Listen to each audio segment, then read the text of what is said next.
Hi bazali bami sitho, welcome to Mkosi noMagajeni. I am uMagajeni. Umkosi wethu wanamhlanje bazali bami, it's about Umpumelelo Mseleku ne-first wife yakhe, which is uAmahle Biyela. Guys, there were allegations that uAmahle uzithwele, and uAmahle, guys, I remember watching live yakhe athi, you know what, I'm not pregnant mina, angazi why abantu bathi upregnant. But yeah, guys, today those allegations, they were confirmed to be true because there are pictures proof and there's someone who spotted Umpumelelo Amahle esibhedlela uAmahle ayothola ingane.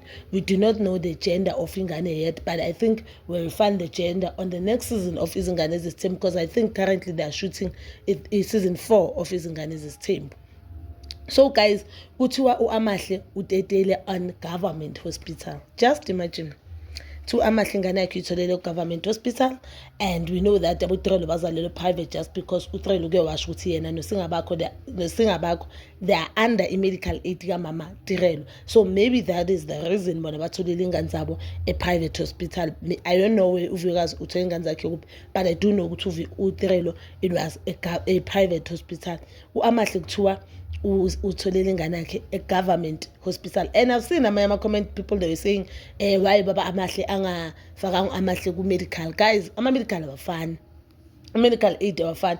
Yes, thina le engiyazi like kuya ngecompany esebenzelayo ne-medical aid umuntu ayijoyinile. Ama-medical aid bayavuma ukuthi umntana umfake even if are of age, mhlawumbe are over the age of 21, as long as leyo ngane leyo isafunda isikolo. So ku-situation ka-Amahle ama-medical aid bezovuma just because usese-student, ngoba siyazi ukuthi bakayenza i-third year yakhe last year. So ama-medical aid ayavuma, amanye awavumi. So I don't know whether baba Amahle unayo i-medical aid or not, but while I know abantu abaningi abahlala emakhaya, they do not believe in medical aid.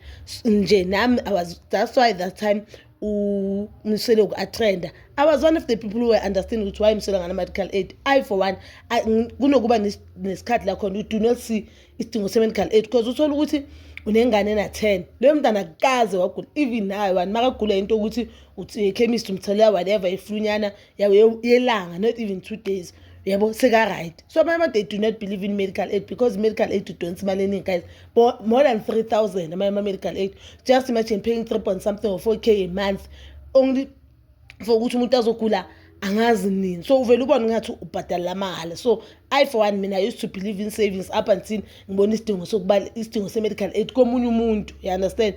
So na mhlambe kubo they don't have medical aid, not just because they do not afford medical aid, but because they feel like useless and ibhedlela nje ziyafana kunikwana i-medication efanayo. So guys, I don't wanna lie, I'm happy for them, even though I felt like uAmahle bokumele ahlala linde ahlanganisa career yakhe ecala, because if you are dating Umpumelelo Mseleku, indoda efuna isithembu, indoda etshintsha amantombazana each and every week, it is very much important ukuthi uzibuilde wena as a woman. Yabo uThirelo uzolasta kuMpumelelo, and izinto ezenza uMpumelelo eziningi kuThirelo azimshayi kakhulu just because unemali yakhe, financially she's okay. So uMpumelelo akafuna uthandane naye, then into zakho